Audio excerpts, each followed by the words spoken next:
eu sou Diana Faria e hoje eu vou conversar com você sobre um aspecto muito importante que impacta na qualidade da leitura das nossas crianças e adolescentes e que nem sempre a gente está atento sobre que é importante estimular isso, que é a fluência da leitura. Fluência da leitura é esse encadeamento, sabe? Essa velocidade da leitura e a forma como as palavras são lidas, né? Essa leitura correta, né, das palavras de uma forma encadeada. E alguns aspectos são fundamentais para a gente adquirir essa fluência e principalmente, eu quero te dizer por que é importante essa fluência. Bom, então vamos lá. Por que é importante a fluência? A fluência é importante porque se o indivíduo estiver gastando, né, ambiente cerebral, espaço cerebral, processamento cerebral, para poder ainda perceber o som e a letra, né, fazer essa correspondência entre som e letra, ele está deixando de ter espaço e processamento cerebral para compreender a leitura, compreender aquilo que ele está lendo.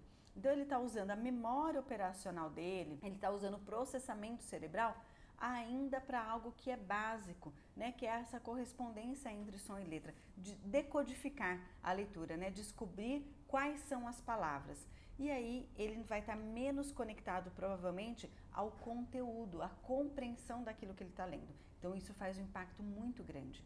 A gente precisa então ter um olhar para isso. E o que vai levar o indivíduo a ter uma boa fluência da leitura? Alguns aspectos são fundamentais e que a gente tem que estar estimulando, trabalhando e ficando de olho, tá? Porque isso vai fazer muita diferença na vida do indivíduo. Então, primeiro ponto é a consciência fonológica, é aquela organização dos sons. Eu tenho vídeo aqui no YouTube que eu digo sobre o que é a consciência fonológica. No Instagram também tem um monte de material, no Telegram da Aprendedoria tem um monte de material, porque de fato a consciência fonológica, essa organização dos sons, né, na cabecinha do indivíduo, faz total diferença para ele depois fazer a segunda etapa, que é corresponder os sons às letras. Bom, Diana, mas e aí? Esse indivíduo não está se saindo bem na consciência fonológica. Pode ser uma alteração no processamento auditivo ou até mesmo na audição. Então, nada melhor do que passar um pente fino nessa parte auditiva e passar no otorrino, fazer uma audiometria, uma imitânciometria, que são exames básicos da audição. Estando tudo ok, e ainda tendo a dificuldade, a gente talvez possa pensar num exame de processamento auditivo central. E quem vai fazer a terapia depois é o fonoaudiólogo. Mas vamos lá, vamos imaginar que a consciência fonológica foi estimulada e tá tudo bem. A gente vai pensar depois na correspondência entre som e letra. Sabe aquele processo de alfabetização? Passar um pente fino nisso. Será que esse processo foi feito com certeza? Foi feito tudo bem? Esse é um ponto importante.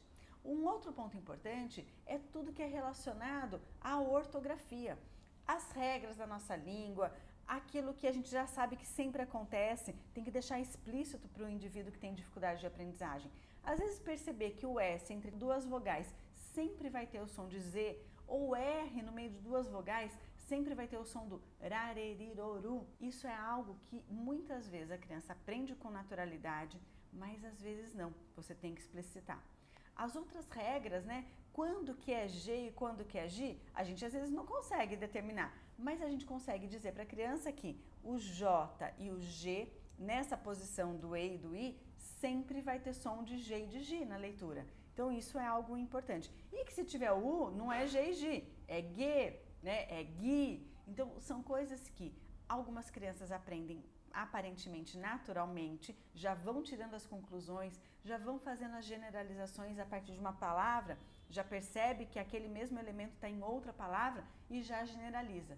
Mas as crianças com dificuldade de aprendizagem não fazem essa generalização. A gente tem que focar em cada um desses aspectos. Um outro ponto importante é a gente manter a nossa leitura para a criança.